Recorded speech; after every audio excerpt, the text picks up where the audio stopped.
Hello, family. It's Rosalind again. And you know what that means. That means it's time for real talk now. Yes. Listening.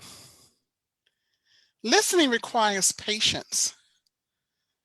It requires receiving, and it also requires love. It requires patience because we must practice being actively present. It requires receiving because we must have an open mind and we must be in tune to what the speaker is communicating. And it requires love because we must be concerned about the thoughts of the speaker. Are all of these attributes easy to achieve? Not always. My guest tonight, Mary Jo Cochrum, is a therapist. She's a mother. She's a grandmother. And she's a minister's wife. And she will tell us how she had to truly open her mind and her heart in order to listen. Not only listening for clarity, for the spoken words, but also in order to have a true empathetic heart. I quote Roy T. Bennett, "Sometimes all a person wants is an empathetic ear. All he or she needs is to talk it out." Just offering a listening ear and an understanding heart for his or her suffering can be a big comfort.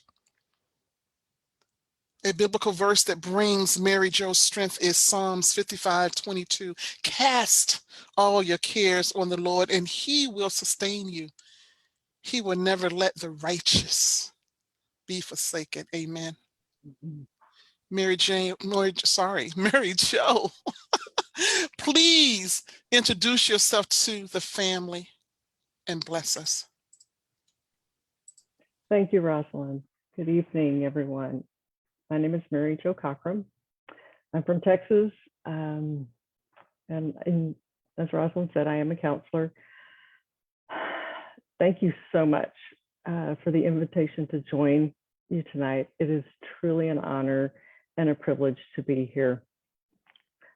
Tonight, I want to talk with you about some ways that God has really used this past year and a little more than that to make some really necessary changes in my life that have led to an incredible yet difficult growth and healing process.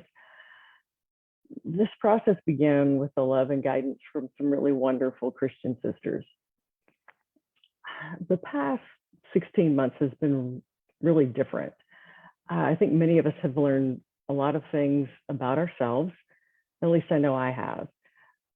We have all walked through things that we never even imagined we would face. It's been a time in which we have heard the word unprecedented more times than most of us would have cared to. Let me start with where 2020 began. The year 2020 began for our family with excitement and hope. The way the new year often begins for many of us. My husband and I were preparing for the arrival of 2 new grandbabies. My husband's business was thriving, my counseling practice was doing well, and we were excited to see what God had planned for us for the year. We were also preparing for my husband to be a live kidney donor for a dear friend of ours. We were in Denver, Colorado, following my husband's kidney donation surgery at the beginning of March when COVID made its way to the US. We made it back home to Texas safely, and my husband was recovering well, but things were so different when we returned. We didn't get to return to the physical presence of our church family because churches weren't allowed to meet by then. We didn't get to praise and celebrate how God had orchestrated the entire circumstance and faithfully brought James and our friend through their surgeries. This was hard. Our church home is truly our family. James and I met there when we were 14 and 15 years old. We got married there, raised our 3 children there, and currently one of our daughters, her husband, and 3 of our grandchildren attend there. James is also one of the shepherds there. So not having the opportunity to celebrate and praise together with our church family was a great loss. We all have had to grieve some type of loss over these last 16 months. Some have lost jobs, some have lost businesses, some have lost loved ones. We've lost security. We've lost a sense of normalcy. These losses have taken a huge toll on us physically and emotionally. How many of you lost out on an important event with your children, like graduation, or a family vacation, or attending a wedding, or a family reunion? We had 2 new grandbabies born in 2020. They're a year old now and are such a blessing, but there was a loss. I had to grieve not being at the hospital with my daughters when they gave birth. It may seem like a small thing to some, but it was really sad for me. And I had to acknowledge my grief was significant and not compare it to anyone else's grief. Each individual's grief is unique to them and cannot be compared to what someone else is going through. Acknowledging grief, validating grief is so very important. I believe that's what the Apostle Paul is talking about in Romans chapter 12, verse 15, where he says, rejoice with those who rejoice and mourn with those who mourn. He doesn't tell us to judge whether the rejoicing is justifiable or the mourning is justifiable. He doesn't tell us to argue or categorize or politicize or investigate so we can determine whether we should or not. He says to join in with those who are rejoicing and those who are hurting. We share with each other in these emotions. It's not ours to decide whether the other person's sorrow or joy is worthy of our comfort or our time. As a therapist, these grief spaces felt natural for me to move through and dwell in with others. Not always comfortable or easy, but I didn't feel resistance to the need to comfort until George Floyd was murdered. I'm sure we all remember that day. And just so you have a frame of reference, or those of you who are not on video watching, I'm 57 years old and I'm a white girl. I was born in New Orleans, Louisiana, but I've lived most of my life in Texas. I grew up and have lived in a very white world. On May 22nd, 2020, we welcomed our 7th grandbaby into our lives. And on May 29th, number 8 was born. In between, on May 25th, 2020, our country was forever changed when George Floyd was brutally murdered by a Minneapolis police officer. The weeks and months following George Floyd's murder were some of the most inspiring and horrific I've ever seen. And I cannot even imagine what it was like for my brothers and sisters of color.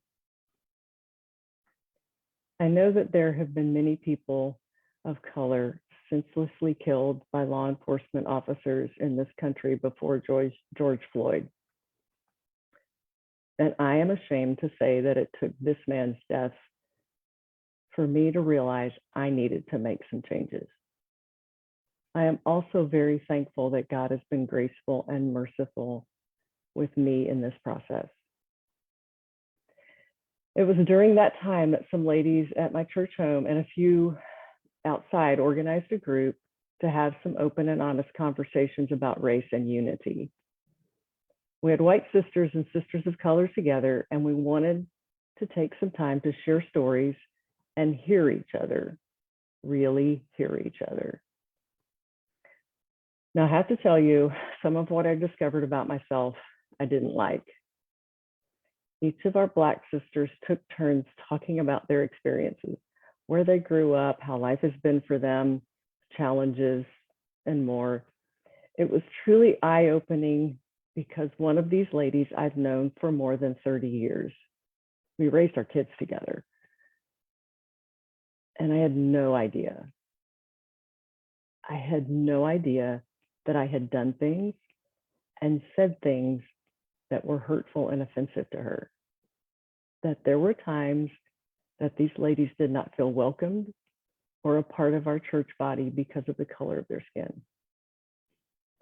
That they were followed around stores by security personnel because of the color of their skin. That they feared for the lives of their Black sons and had to teach them what to do if they were stopped by a police officer. So many things to which I have never given a second thought. So many things I have never had to worry about. So many things I've never even considered because I never had to. During our initial discussions, I kept finding myself having these somatic responses. I was so very uncomfortable. I would later learn that what I was experiencing is called white fragility. I was feeling defensive. I wanted to stop them and tell them it wasn't that way, that I wasn't that way. I was resistant to their pain and grief because it was so hard to hear. It took some time, lots of time, but I finally came to a place where I was able to move through my own pride and break through my defensive walls and respond with empathy and compassion for the difficulties that my Black sisters had endured simply because of the color of their skin. At first, it was hard to want to comfort, and that felt so foreign to me. I'm a professional counselor. I'm supposed to know what to do with this kind of thing. But I still felt resistance, so I knew there were areas in which I needed to grow. I had to remember Romans 12:15, mourn with those who mourn. Empathy, it's empathy, no judging, no comparing, no politicizing, no justifying. So here's a few things that I've discovered since I stopped and just listened. I discovered that I have racial biases that I need to examine and eliminate. I've never considered myself racist, but I discovered that I am, that I grew up that way, not in a white supremacist kind of way, but in a microaggression kind of way. I react differently to a young Black man walking toward me on the street than I do a young white man. Making assumptions about someone based on the color of their skin, like assuming a person of Latino descent only speaks Spanish.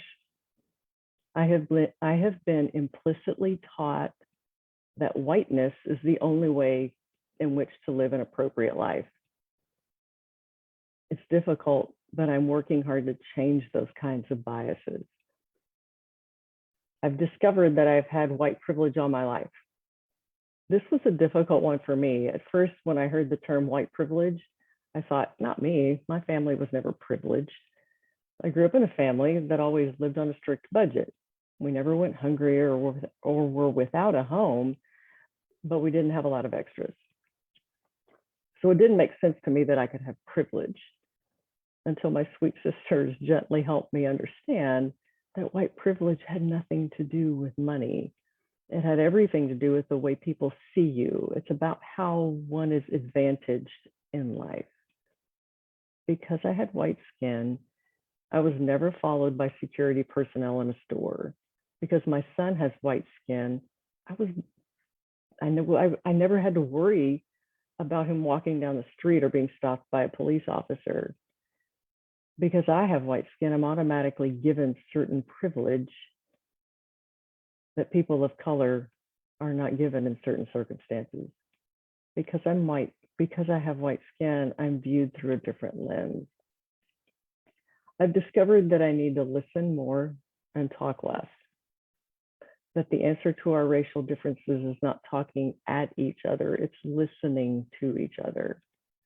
It's listening with openness, compassion, and empathy.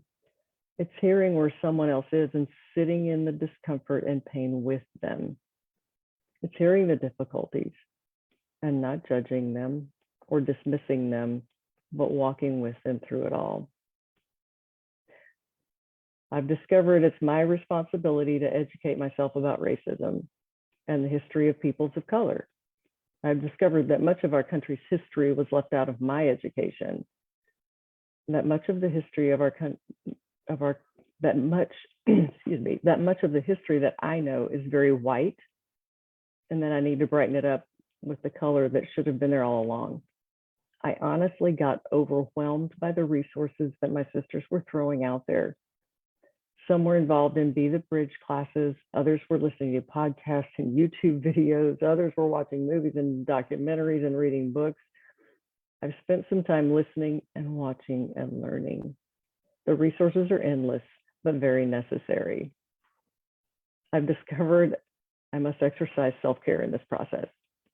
Much of what I've learned, I have not liked about myself, about my country's history, about my white history. Many of the resources tell stories and have images that have made me sick to my stomach and brought tears streaming down my face, wondering how one human being could do such things to another human being. So I had to know when to take a step back and give myself some space to breathe and regroup. I've discovered it's a process, like so many other things in this life. In order to heal the brokenness of racism, we have to take the time to address the wounds. We have to acknowledge that they exist. We have to examine them and decide on the best treatment plan. We have to confess our sin and ask for forgiveness over and over again. Because the truth is, I probably said something here tonight that's offended or hurt someone. And for that, I'm truly sorry. It's out of my own ignorance. And I ask for your grace and mercy as I continue on this journey of discovery. My sisters of color have been so very patient and kind and compassionate and forgiving as we've been moving through this process. I pray that God will continue his life-changing work in each of us to heal the wounds of racism and bring true unity to his church. Thank you so much, Rosalind, for giving me this opportunity to talk with you tonight. And I'll hand it back over to you.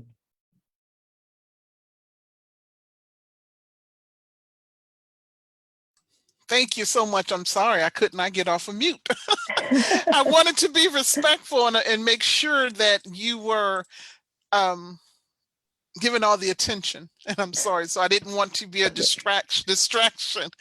Thank you so much for your vulnerability, and thank you as well, because I know it's not easy. It's not easy, but it is necessary in order for us to go to the next step, that we have to bridge the gap.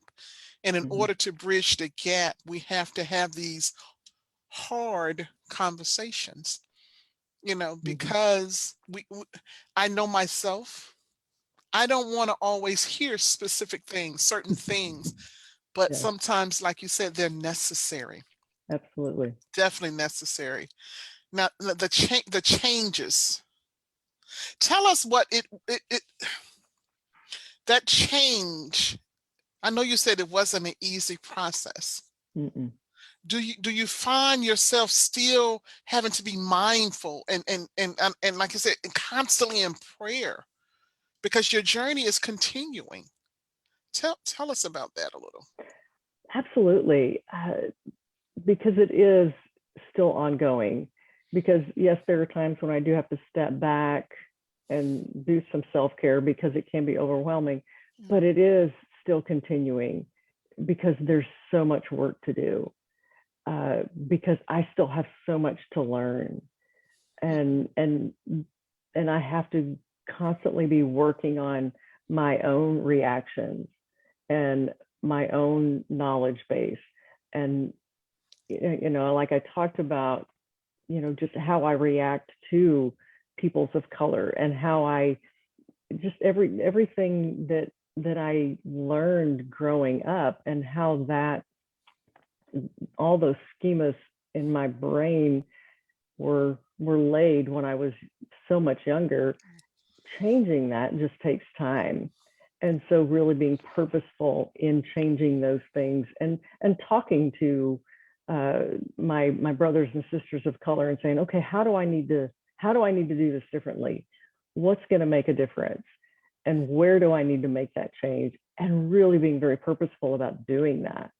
Yeah, good. And I also have to say, I may get in trouble behind this, but we as a people as well need to also make some changes.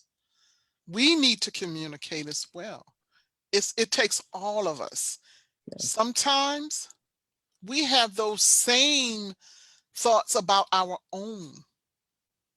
And until we come together as a people, and when I say we, Caucasians, Black, white, until we as a people come together within our own race, how can that healing begin? We have to be on Right. one accord. Mm-hmm. And that's a Yeah, lot. It's a lot because we're it is. human. It's a lot. Absolutely. We are. We are. Yes. Yes. Now, Mm-hmm. how important was it for you to make that change in your mind? Because in order for that real change to take place, Mm-hmm. as I said, we must make a change in our thoughts, but Mm-hmm. also in our speech. Mm-hmm. Because, like you said, sometimes I know I've offended. Mm-hmm. I know Yeah. I have offended. And the thing is, if someone offends, I pray that they will come to us and let us know so that we can get Yes. it right. Because sometimes we don't realize it. Right. Right. Absolutely. Mm-hmm. Mm-hmm. Yes, Yeah. sometimes. So tell me, with you, did you also had not just the thoughts, but the words and those different things with the videos you were watching? Did you see some of those things? What some of those things that you saw people say? Did you find yourself some of those things you were saying some of the same things? Some of it, Mm-hmm. I was um, very privileged to be able to sit in on a number of sessions I went to it was a conference for counselors actually, Mm-hmm. and we had a whole track that was all about racial diversity and how clinicians can do a better job in that area. And so I went to all of those sessions that were available, and that was incredibly helpful for me, and just Yeah. in a much broader sense as well. But then I did a class with Be the Bridge, which is a great organization. Uh, Mm-hmm. they've done some really great work, and Mm-hmm. and then just talking with other brothers and sisters just about racial issues, Yeah.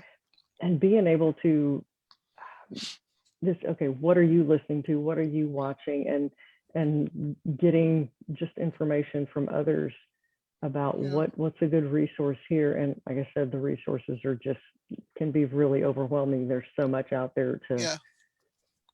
to see and to hear Yeah. and to watch. Yeah. Mhm. We have to be careful with some of those resources too. We do, and Mm, that's why I think talking to mm, people and saying, okay, what's a good place to go for this information, yeah. and that's why I think organizations like Be the Bridge are a good place to start, because they have some really solid, good information and good Awesome. places to go for Mm-hmm. information. Mm-hmm. Okay. Now, as a therapist, as you said, being that therapist, Mm-hmm. was it sometimes hard to be vulnerable? And I ask this because you are mostly in a place of listening, but listening to assist, Mm-hmm. with problems. Now, when you begin to make your change, you had to shift to a different role, and you had to be the receiver Mm-hmm. and not the fixer or the director. I'm sure that took that was a challenge, I'm sure. it it was, um, because when I work mostly, I'm a trauma therapist. I work mostly with people who have some kind of trauma in their life, and so showing empathy, compassion, handling grief, listening without judgment, uh, that's what I do. And it was really hard when I couldn't get to that place at first, and so sitting there with people who had experienced generational lifetime trauma and just not knowing what to do with that was really very difficult. And so it was just really uncomfortable. And but I knew God was telling me, you can't ignore this. You can't push this away. You've got to do something with it. And knowing that I can't fix it, because I can't. I can't Yeah. fix it. I have to do, I can only do what I can do. And that is work on me. And that is educate myself. And that is to be able to tell the people around me, okay, these are some things that we can do. What can we do to make things better in our little area here? Are the people that we come in contact with in our church family? How can we change things in that environment to make things better for Yeah. the people around us? Yeah. That's good. That's good. Now, thank you for saying you never had to conceive telling your son to watch out for specific things or situations in this world that, Mm-hmm. that some African American brothers and sisters Yeah. experience. Yeah. How are you also, or do you find yourself also educating your family, your extended family? Is that also conversations that maybe you all have started to have, or maybe you've had them, didn't have them before? We really didn't so much.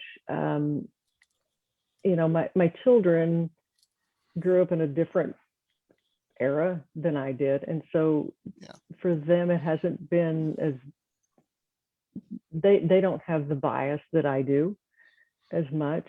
Mm-hmm. And I see my grandchildren growing up in a much different world. They, and I think in a much better place, actually. So I've had good conversations with my children. Mm-hmm. They're all adults. They're all in their 30s now. And so that's really, that's fun to talk over things with them and see where they all are, and encourage them to learn more and be more involved in just unity and diversity and those kinds of things. The challenges come more in talking to my parents, Mm-hmm. and being able um, to talk about things. Because the first time I said the words white privilege to my mom is 79. And so when I said the words white privilege, she reacted the same way I did the first time I heard those words. She was like, what do you mean? We didn't have white privilege. Okay, let me explain that one to you, Mom. And so just trying to give some education and pass along some of the things that I've learned. I think with older generations, it's a little bit harder, because when they were growing up, that was, it's a completely different world from when I grew up. Yeah. Yeah. And so understanding that and trying to help give some information and not judge them for where they were as well. Yeah. Yeah. And I think we had a little bit of this conversation before, with your mom, with my parents. I Mm-hmm. can't be upset with them because they are a product, like you said, of their time, Mm-hmm. and you can Right. only change if it wasn't a part. They're older. It is Yeah. hard. It's hard to Yeah. hear those things because that was a norm. Right. And like you said, privilege, and that was something different. That was like, oh no, privilege is like we just really had. Yeah. So it's a different connotation with it now that, when we Right. say that privilege word. Yes, Mm-hmm. yes, yes, yes. Now tell us what come to mind when you hear the words flock to your own. To me, that is staying in your comfort zone. Mhm. That we are, and that is just a natural. I think it's just a natural,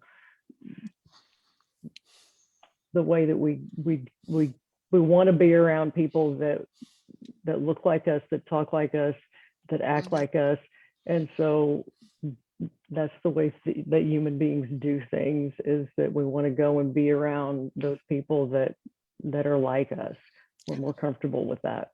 Yeah. And so getting outside of that makes us uncomfortable. Yeah. And so we have to be purposeful about not doing that. Yeah. That goes back to that change is not easy. Mm-hmm. And Yeah. because someone want to be around someone who looks like them, who talk like them, that's not a bad thing either. And I have to Mm-mm. still, I want people to still remember, it's not a bad thing. That's a comfort Right. zone. Right. Mm-hmm. Even if you're Caucasian or African American, I may want to be around certain African Americans that look like me. Mm-hmm. And again, that's Yeah. just a comfort zone. I mean, that's Right. a level of comfort. I said Mm-hmm. comfort zone, a level of comfort there. Right. Mm-hmm. So it's not a bad thing. I agree. It's not a bad thing. It's just Mm-hmm. where we feel where we want to be. I'm Right. just leave it like Right. that. Okay. Yeah. Again, I want to thank you, my sister, for blessing us and sharing your testimony, sharing your journey, and most importantly, just sharing your heart. And I know that you have a practice, you have different forums. I think how can the family get in touch with you if they want to hear more? Facebook, you have, what platforms do you have that maybe they can reach out to you? I, yes, I have a Facebook page actually for my counseling practice, Woodland West Christian Counseling. Hmm. Okay. That's my counseling practice, and then my personal Facebook page. It's Mary Jo Cochrum. I'm Got you. there too. So either Awesome. one. Oh, okay. In case someone they did not get all the information from Mary Jo, you can always reach out to me. Facebook at Rosalind.Greenprice, or you can email me _forever@yahoo.com. And you can also go to my YouTube page, Rosalind Green Price, Real Talk Now, and you can see this video and all the other testimonial videos that we share there. What I want you all to do is to make it a great day. Thank you, family.